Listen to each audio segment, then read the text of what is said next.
Hello students, আমি Nitish sir জ্ঞানজ্যোতি coaching সেন্টারের পক্ষ থেকে তোমাদের প্রত্যেককে জানাই স্বাগত। তো স্টুডেন্টস, আজকে আমি তোমাদের সঙ্গে যে বিষয়টি নিয়ে আলোচনা করবো সেটা হচ্ছে এমডিসি 1 4 ইয়ার আন্ডার গ্র্যাজুয়েট প্রোগ্রামের অধীনস্থ যে সমস্ত ছাত্রছাত্রীরা নর্থ বেঙ্গল ইউনিভার্সিটি আন্ডারে পড়াশোনা করছো তাদের গ্রেট ইন্ডিয়ান এডুকেটার্স বা গ্রেট এডুকেটার্স থেকে আজকে লাস্ট মিনিট সাজেশন নিয়ে আলোচনা করব। তো তোমরা অনেকেই আমায় মেসেজ করেছিলে যে স্যার আমাদের জন্য গ্রেট ইন্ডিয়ান এডুকেটার্সের ওপরে একটা সাজেশন বানিয়ে দিন। আমি কিন্তু তোমাদের জন্য একটা বেসিক সাজেশন বানিয়ে দিয়েছি, লাস্ট মিনিট সাজেশন, যেখানে প্রত্যেকটা প্রশ্ন অতি গুরুত্বপূর্ণ।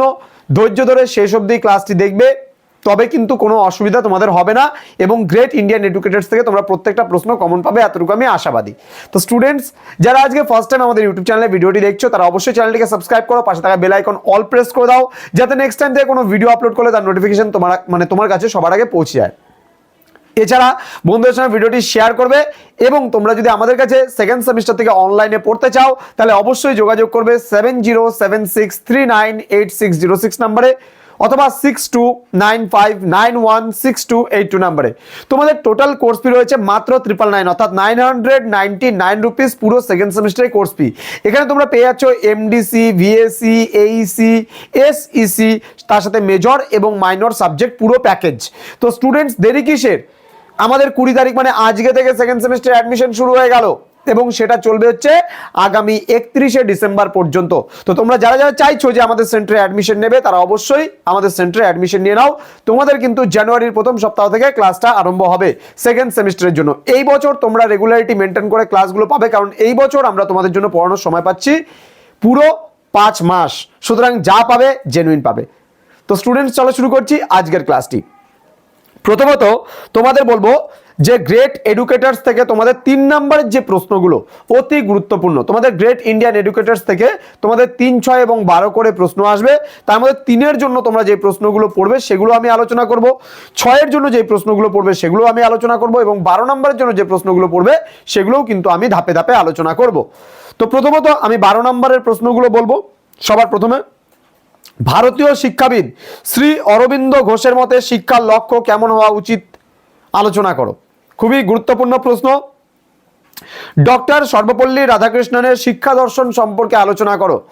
ডক্টর সর্বপল্লী রাধাকৃষ্ণন যিনি শিক্ষার ব্যাপারে কি বলেছেন সেই নিয়ে তোমাকে বিস্তারিত আলোচনা করতে হবে। দেন বলছে শিক্ষার লক্ষ্য নিয়ে ডক্টর বি.আর. আম্বেদকর কি অভিমত ব্যক্ত করেছেন তা আলোচনা করো। আবারও বলছি, শিক্ষার লক্ষ্য নিয়ে ডক্টর বি.আর. আম্বেদকর কি অভিমত ব্যক্ত করেছেন তা আলোচনা করো। নেক্সট, শিক্ষার লক্ষ্য নিয়ে দয়ানন্দ সরস্বতী কি অভিমত ব্যক্ত করেছেন সেই প্রসঙ্গে বিস্তারিত আলোচনা করো। পরবর্তী প্রশ্ন, নারী শিক্ষার বিষয়ে সাবিত্রীবাই ফুলে নারী শিক্ষার ক্ষেত্রে সাবিত্রীবাই ফুলে কি অভিমত ব্যক্ত করেছেন তা নিজের ভাষায় লেখো। পরবর্তী প্রশ্ন, শিক্ষার লক্ষ্য নিয়ে সাবিত্রীবাই ফুলে কি অভিমত ব্যক্ত করেছেন সেটা সম্পর্কে লিখতে বলছে, মানে তার মতে শিক্ষার লক্ষ্যটা কেমন হওয়া উচিত বলে তিনি মনে করেছেন। এই প্রশ্নটা তোমাদের পড়তে হবে। পরবর্তী প্রশ্ন আমরা চলে আসব, শিক্ষার লক্ষ্য নিয়ে অ্যানি বেসান্ত কি অভিমত ব্যক্ত করেছেন। পরবর্তী প্রশ্ন, আচ্ছা, জিদ্দু কৃষ্ণমূর্তির শিক্ষা দর্শন সম্পর্কে আলোচনা করো। ভেরি ভেরি ইম্পর্টেন্ট প্রশ্ন, ঠিক আছে। নেক্সট বলছে শিক্ষার লক্ষ্য নিয়ে এপিজে আব্দুল কালাম কি অভিমত ব্যক্ত করেছেন তা আলোচনা করো। এই কটা প্রশ্ন যদি তোমরা পড়ো তোমাদের কিন্তু 12 নম্বরের তোমরা 2টো প্রশ্ন আরামসে লিখে দিয়ে আসতে পারবে।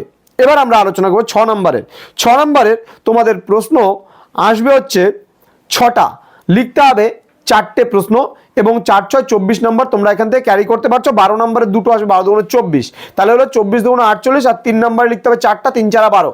এই হলো টোটাল 60 মার্কসের উপরে কিন্তু তোমাদের পরীক্ষা হবে এমডিসি গ্রেট এডুকেটার্স। ওকে, চলো এবার 6 নম্বরের প্রশ্নগুলো নিয়ে আলোচনা করছি।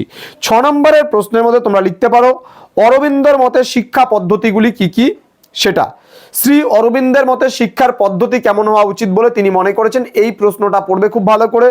পরবর্তী প্রশ্ন, সাবিত্রীবাই ফুলের জীবন দর্শন ও শিক্ষা দর্শন সম্পর্কে বিস্তারিত আলোচনা করো। আমি আবারও বলছি, সাবিত্রীবাই ফুলের জীবন দর্শন এবং শিক্ষা দর্শন সম্পর্কে বিস্তারিত আলোচনা করো। এই প্রশ্নটা ভালো করে পড়বে।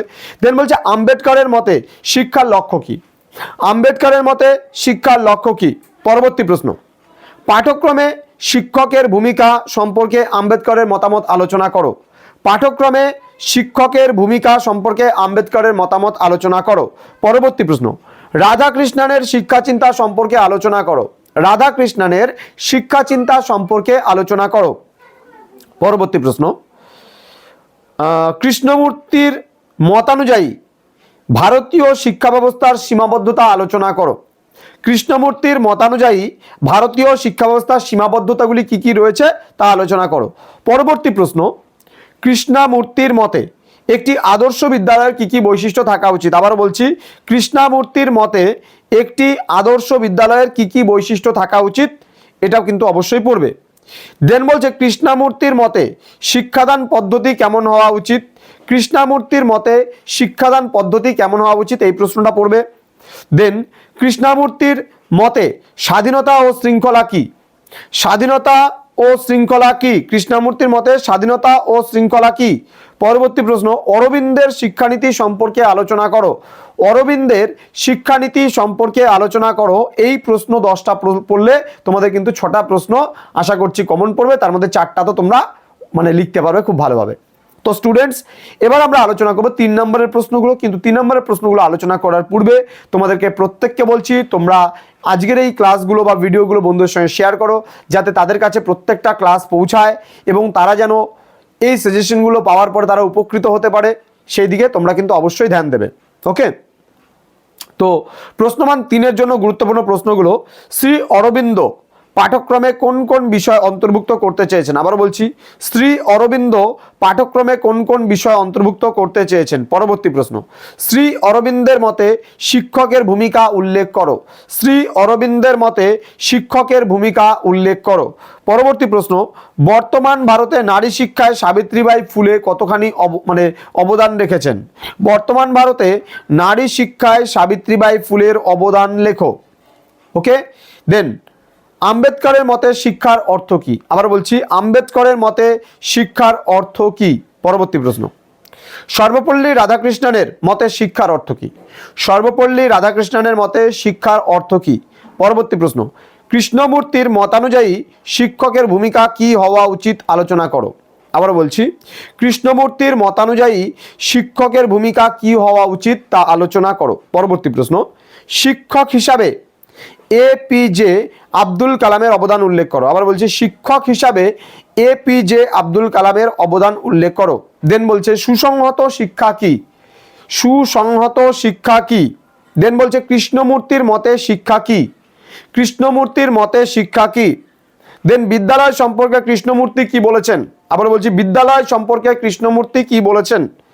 দেন শিক্ষাক্ষেত্রে পিতামাতার দায়িত্ব সম্পর্কে কৃষ্ণমূর্তি কি বলেছেন। শিক্ষাক্ষেত্রে পিতামাতার দায়িত্ব সম্পর্কে কৃষ্ণমূর্তি কি বলেছেন। এবং শ্রী অরবিন্দ মাতৃভাষার জন্য কতটা পক্ষপাতী ছিলেন, মানে মাতৃভাষার মাধ্যমে শিক্ষা অর্জন বা মাতৃভাষা তিনি কতটা গুরুত্ব দিয়েছেন শ্রী অরবিন্দ ঘোষ। তো স্টুডেন্টস, এই ছিল তোমাদের ইন্ডিয়ান গ্রেট এডুকেটার্সদের ব্যাপারে।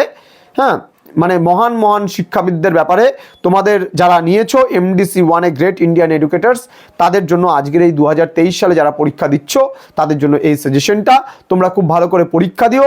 আমি আশাবাদী প্রত্যেকটা প্রশ্ন তোমরা কমন পাবে এবং পরীক্ষা দিয়ে এসে অন্ততপক্ষে আমায় একটা কমেন্টস করে জানিও যে স্যার পরীক্ষাটা ভালো হয়েছে কিনা খারাপ হয়েছে। তো স্টুডেন্টস, তোমাদের প্রত্যেকের সঙ্গে দেখা হবে নেক্সট সেমিস্টার থেকে। তোমাদের লাস্ট এক্সাম ছিল আজকে, তো পরবর্তী সেমিস্টার অর্থাৎ আগামীকাল থেকেই তোমরা রাতের থেকে সিলেবাসগুলো আমাদের পেয়ে যাবে। সেকেন্ড সেমিস্টারের সিলেবাসগুলো আগামীকালকে থেকেই দেওয়া শুরু হবে, আগামীকালকে থেকে আপলোড হওয়া শুরু হবে বিভিন্ন ক্লাসগুলো। এবং তোমাদের প্রতিটা সাবজেক্টের জন্য আমাদের আলাদা আলাদা টিচার জয়েন করছে। যেমন আমাদের ইংরাজির ক্ষেত্রে মৌমিতা ম্যাম, বিকে স্যার রয়েছে। আমাদের ইতিহাসের ক্ষেত্রে আমি নিজেই রয়েছি, হিস্ট্রি মেজর মাইনরের জন্য, এসএসসির জন্য। আমাদের অঞ্জলি ম্যাম রয়েছে বাংলার জন্য, ইয়াসমিন ম্যাম রয়েছে তোমাদের এডুকেশনের জন্য, মৌমিতা ম্যাম তোমাদের পলিটিক্যাল সায়েন্সটাও এবছর দেখাবেন, আমিও দেখাবো। এছাড়া দর্শন বা ফিলোসফি তোমাদের দেখাবেন আনেশা ম্যাম। তো এইভাবে করে প্রতিটা সাবজেক্টের জন্য তোমাদের আলাদা আলাদা টিচার রিক্রুট করা হয়েছে, যেখান থেকে তোমরা প্রত্যেকটা ক্লাসগুলো পেতে থাকবে। তো স্টুডেন্টস, তোমরা কিন্তু আগামী কালকে থেকে বা আজকে থেকে রেজিস্ট্রেশনটা শুরু করে দিতে পারো। তোমাদের যদি মনে হয় যে না জ্ঞানজ্যোতি কোচিং সেন্টারে অ্যাডমিশন নেওয়া উচিত, তোমরা অবশ্যই আমাদের সঙ্গে দেখা করবে এবং অ্যাডমিশনটা নিয়ে নেবে। তো স্টুডেন্টস, তোমাদের সঙ্গে দেখা হচ্ছে পরবর্তী ক্লাসে। তোমরা প্রত্যেকে ভালো থেকো, সুস্থ থেকো। Thank you so much, thanks for watching. আর পরীক্ষার জন্য প্রত্যেককে অল দি বেস্ট।